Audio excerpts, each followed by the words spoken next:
वचन से निकालेंगे दूसरा तीमुथियुस उसका दूसरा अध्याय और तीसरा पद। लिखा है, मसीह यीशु के अच्छे योद्धा के समान मेरे साथ दुख उठा। पौलुस ने तीमुथियुस को लिखा कि मसीह यीशु के अच्छे योद्धा के समान मेरे साथ दुख उठा। मेरे साथ दुख उठा, इसका मतलब है उचित होगा कि हम लोग पौलुस के दुखों के विषय में थोड़ी चर्चा को विचार करें या हम उसको पढ़ें। जब हम पौलुस के दुखों के विषय में पढ़ते हैं, दूसरा कुरिन्थियों उसका 11वां अध्याय और 23 पद से लेकर के 28 पद तक जब वो अपने विषय में लिखता है, उन दुखों के विषय में लिखता है, वो बहुत सारी बातों को लिखता है और कुछ बातों को छोड़ भी देता है कि मैं इन बातों को मैं वर्णन करना नहीं चाहता। थोड़ी बातों को लिखता है और कुछ बातों को छोड़ भी देता है। जो बातों को वो लिखता है, हम एक एक बिंदु को, एक एक बात को बड़ा ध्यान से विचार करेंगे। 23वें पद से उसने लिखना शुरू किया है बार बार कैद होने के विषय में। एक एक बिंदु की चर्चा करेंगे इसमें, पौलुस ने कैसे कैसे दुखों को सहा। वो बार बार जेल खाने में डाला गया। एक बार सीलास के साथ भी जेल खाने में डाला गया, जैसा लिखा है प्रेरितों के काम की किताब में।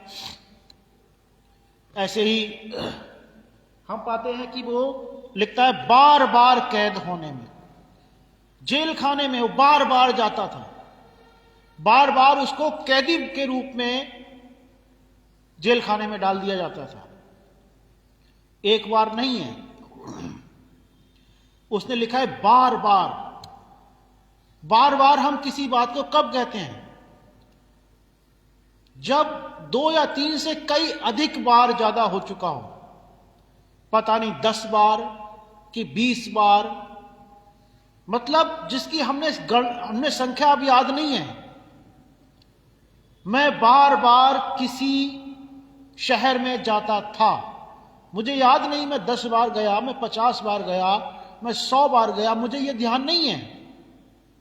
लेकिन बार बार, जैसे हम कभी किसी घर में बार बार जाते हैं तो हमें पता नहीं होता है कि हम कितनी बार गए। हम साल भर में कितनी बार जब स्टूडेंट थे तो कितनी बार स्कूल गए, कितनी बार नहीं गए।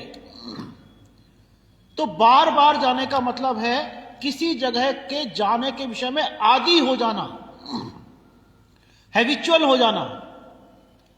जैसे कई बार हम किसी के घर में बार बार जाते हैं, कोई हमारा प्रियजन है तो हम उसके घर में बार बार जाते हैं और फिर हमें याद नहीं रहता कि हम कितनी बार गए। तो पौलुस यहां पर 2, 3, 4, 5, 6, 7, 8 ऐसी कोई गिनती नहीं बता रहे हैं। वो बताना चाह रहे हैं कि बार बार मतलब अब मुझे नहीं पता कि कितनी बार मैं गया। आगे की उन्होंने संख्याएं लिखी हैं। आगे को लिखा है उन्होंने 5 बार यहूदियों के हाथ से 39 कोड़े मारे गए। मतलब 5 बार बाकायदा उन्होंने लिखा उस बात के लिए। 3 बार बेते उन्होंने खाई, बेतों की सजा 3 बार मिली पौलुस के लिए। 3 बार, 5 बार कि 3 बार बेते खाई, 5 बार यहूदियों के हाथ से 39 कोड़े खाए।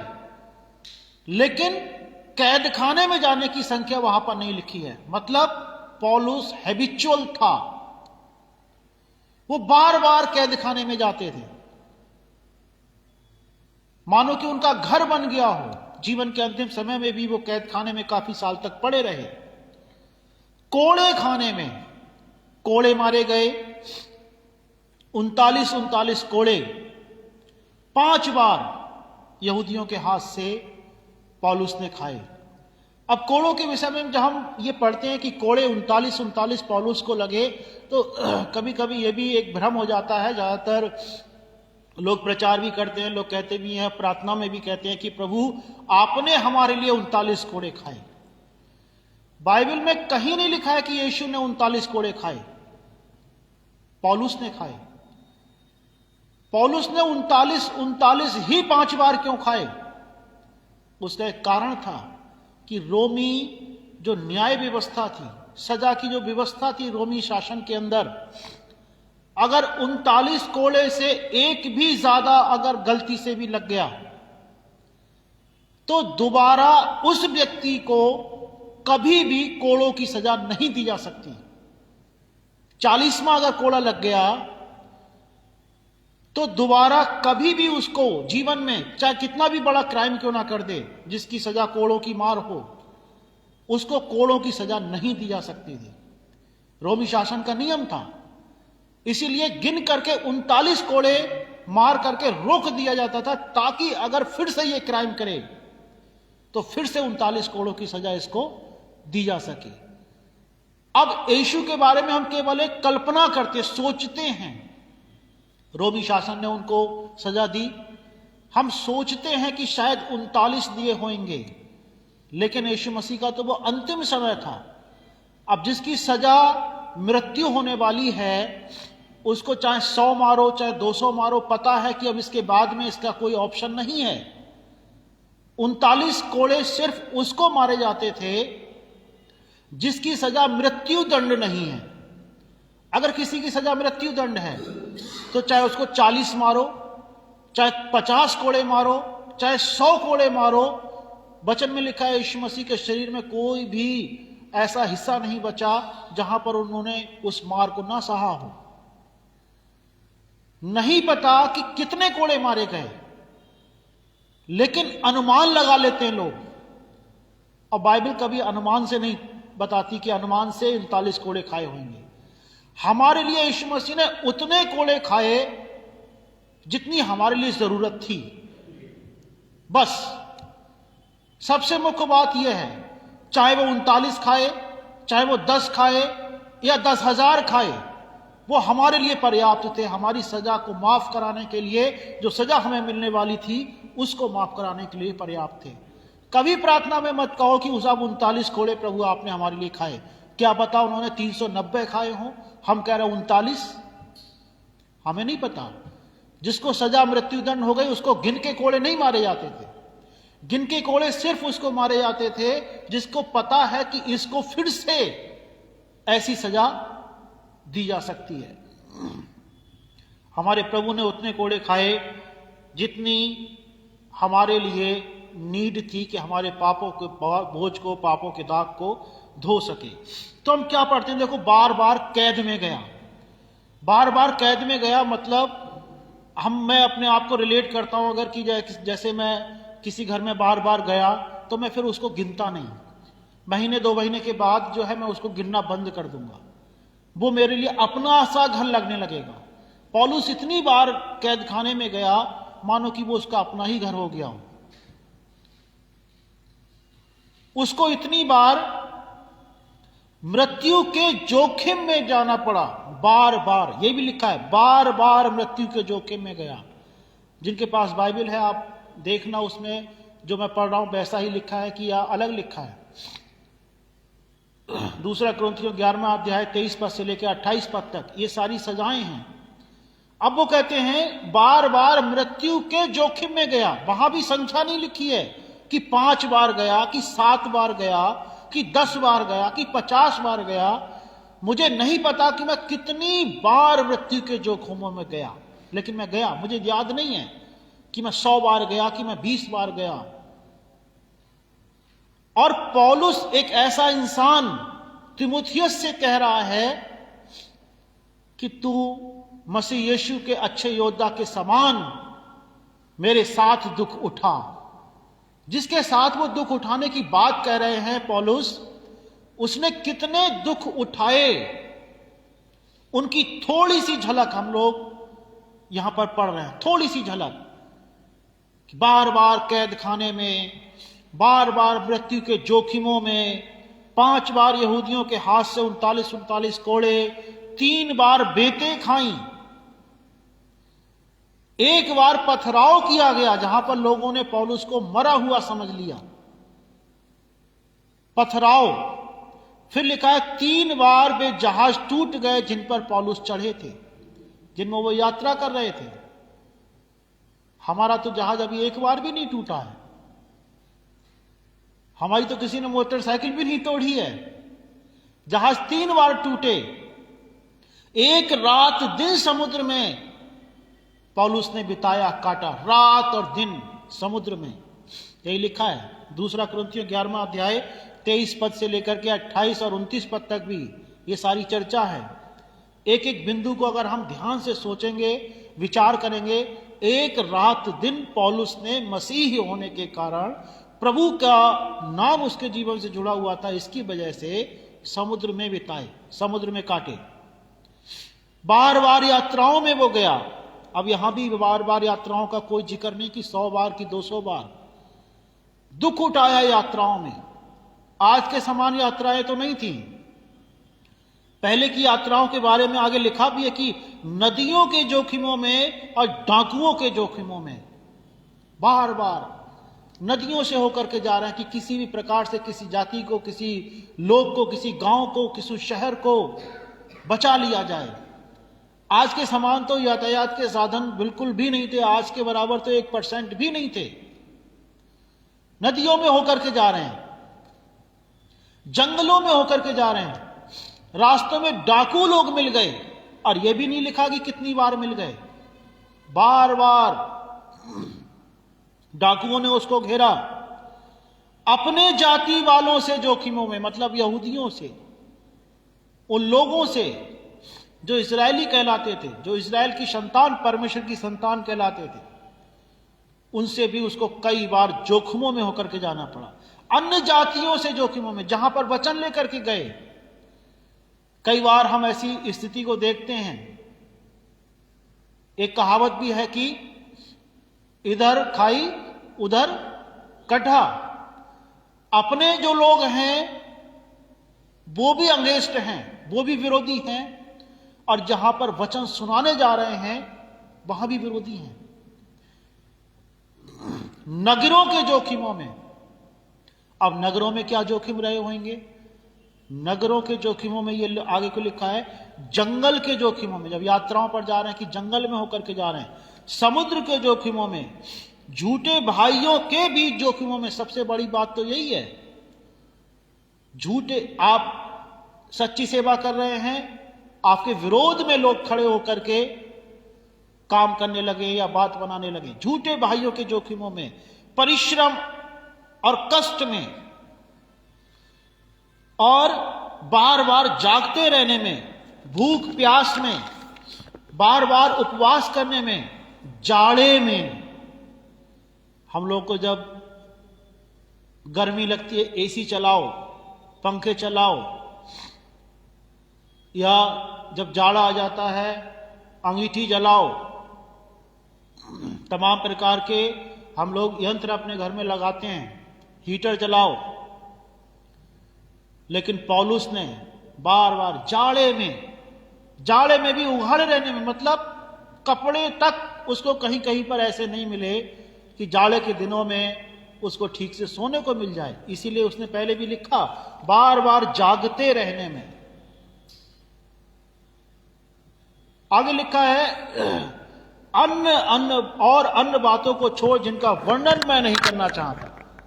सब कलीसियाओं की चिंता मुझे सताती रहती है। कल्पना करके देखो कि पौलुस कितना दुखी इंसान रहा होगा, कितनी उसने सेवा अपने तन मन धन से करी होगी। मैं सोचता हूं कि पौलुस के मुकाबले हमने तो 1% नहीं, 1% से भी अगर उसका 100वां हिस्सा मानो, हमने उतने दुख नहीं उठाए हैं। हम अपने घरों में बड़े आराम से रहते हैं। शायद तीमुथियुस भी ये पहले सोचता होगा कि मुझे ज्यादा दुख उठाना ना पड़े, इसीलिए पौलुस ने कहा कि देख, मसीह यीशु के अच्छे योद्धा के समान तू मेरे साथ दुख उठा, मेरे साथ दुख उठा। और पौलुस ने इतनी सारी बातें इसलिए लिखी क्योंकि जब हम दुख उठाते हैं, जब हम परमेश्वर के नाम के कारण, मसीह होने के कारण दुख उठाते हैं। पहला पत्रस उसका 4 अध्याय और 15 और 16 पद में लिखा है कि तुम में से कोई व्यक्ति हत्यारा या चोर या कुकर्मी होने या पराये काम में हाथ डालने के कारण दुख ना पाए, तो लज्जित ना हो। 15 पद में लिखा है, तुम में से कोई व्यक्ति हत्यारा या चोर या कुकर्मी होने या पराये काम में हाथ डालने के कारण दुख ना पाए। मतलब ऐसे ऐसे काम करना, जैसे लिखा है कि कुकर्म मत करो, हत्याएं मत करो, चोरी मत करो, पराये काम में हाथ मत डालो, इन कामों के कारण भी दुख आता है, पाप के कारण। 16वां पद क्या लिखा है, पर यदि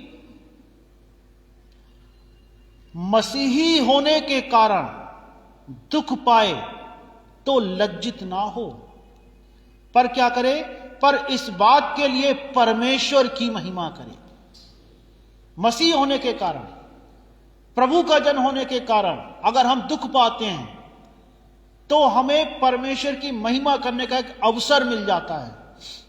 हम परमेश्वर की महिमा करने के तरीकों की चर्चा कर रहे थे। पिछले बृहस्पतिवार भी हमने कुछ बातों की चर्चा करी, उससे पहले बृहस्पतिवार को भी हमने कुछ बातों की चर्चा करी, और आज हम क्या पाते हैं, दुख उठाने के द्वारा परमेश्वर की महिमा करना।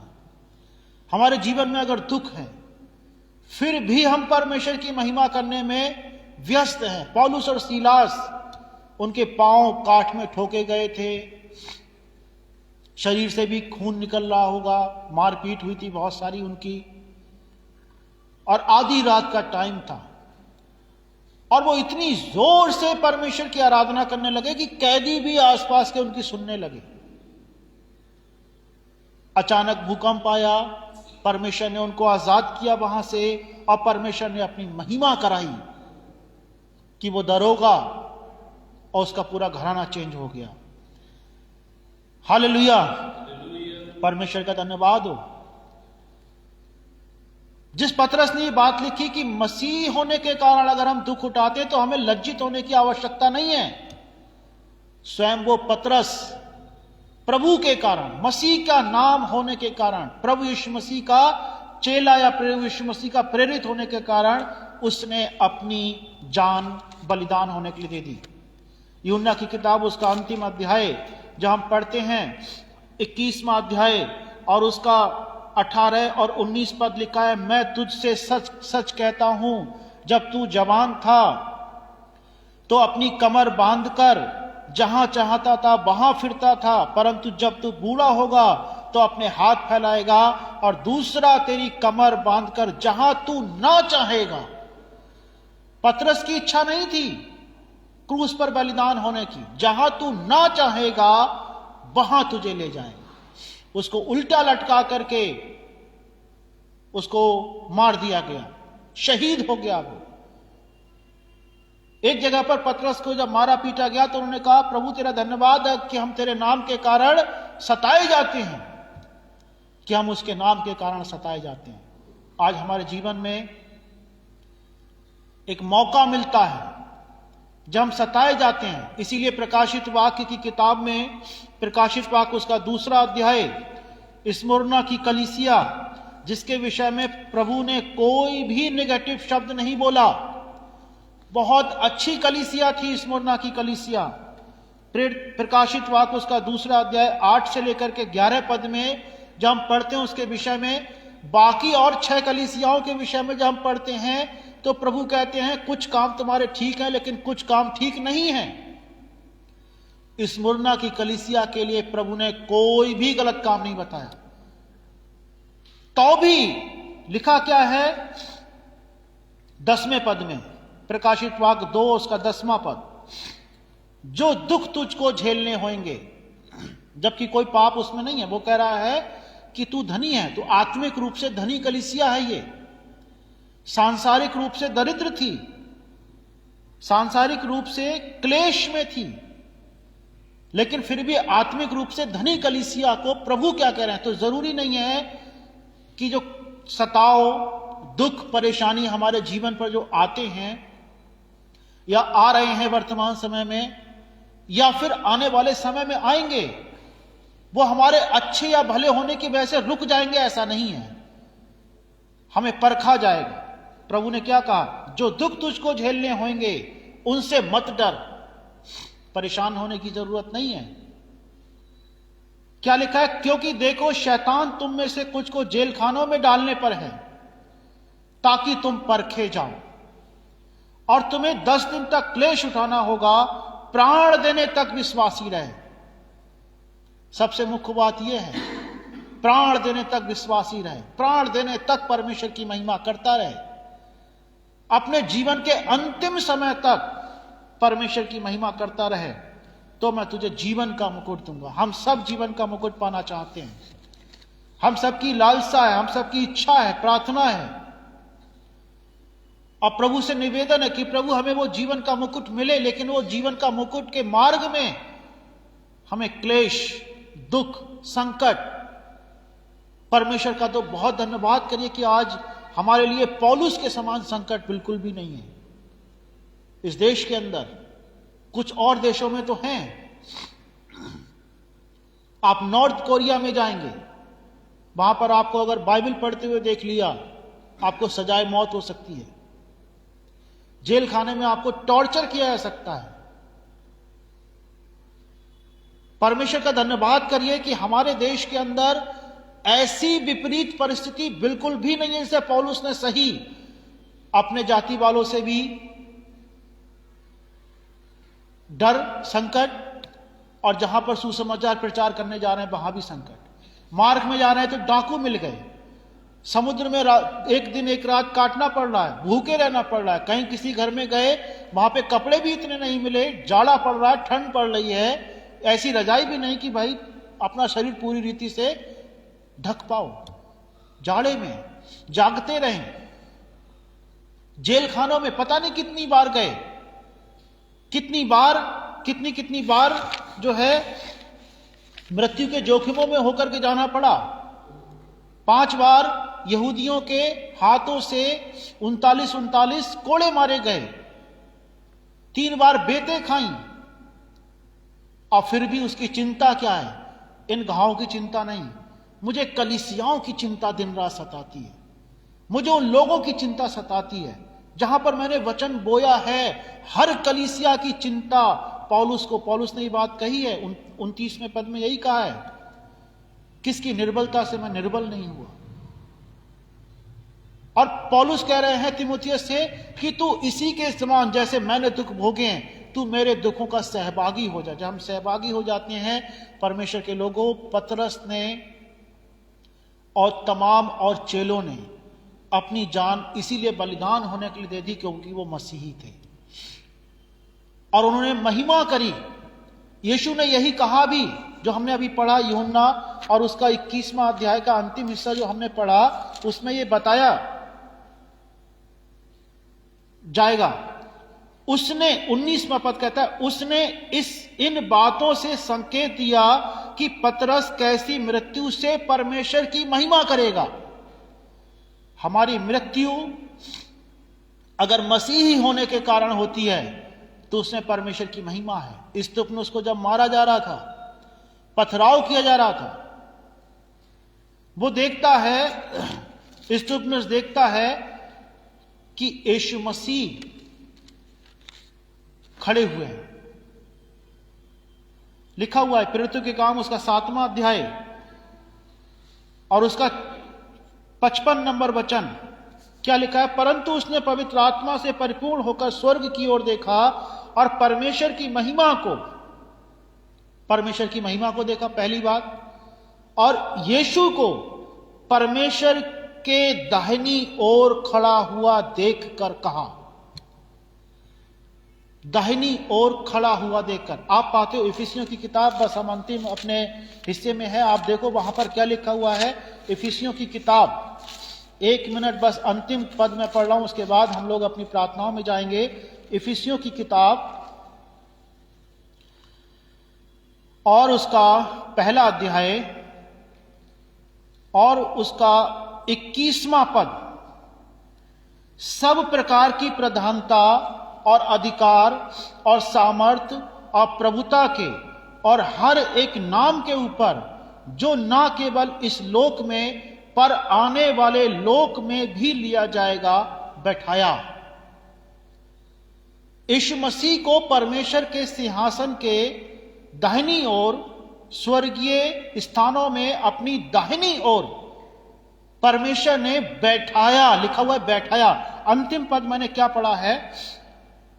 बैठाया। अंतिम शब्द मैंने क्या पढ़ा है?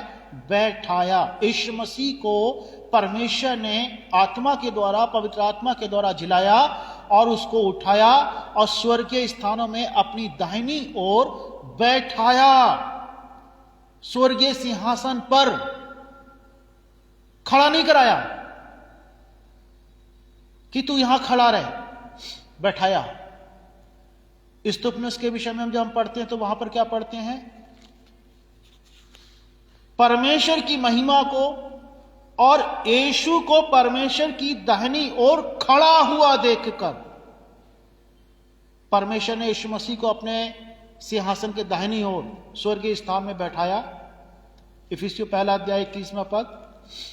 और जब स्तुपनुस की सजा हो रही है, स्तुपनुस को पथराव किया जा रहा है, यीशु मसीह बैठे हुए अपने सिंहासन से उठ करके अपने सेवक की आत्मा को ग्रहण करने के लिए क्या हो गए?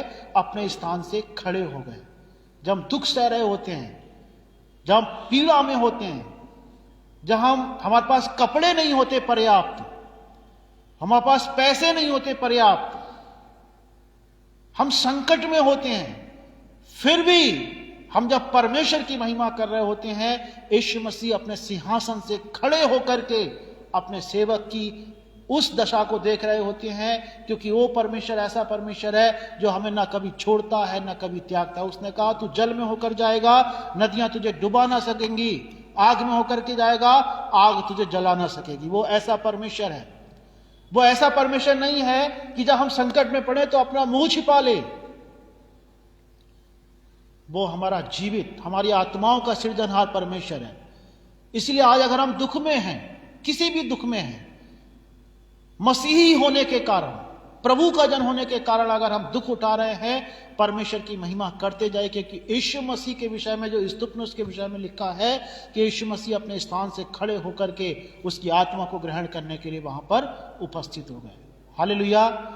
दुख उठाने में परमेश्वर की महिमा है। आज कुछ सेवक लोग जेल खाने में बंद हैं, हमारे शहर में भी हैं। हम लोग अपने घरों में जब सोते हैं तो शायद इतने कपड़े ओढ़ करके सोते हैं जितनी कैद खानों में नहीं मिलते हैं। 4-4 कैदी को उतने कपड़े भी नहीं मिल पाएंगे। लेकिन परमेश्वर का धन्यवाद हो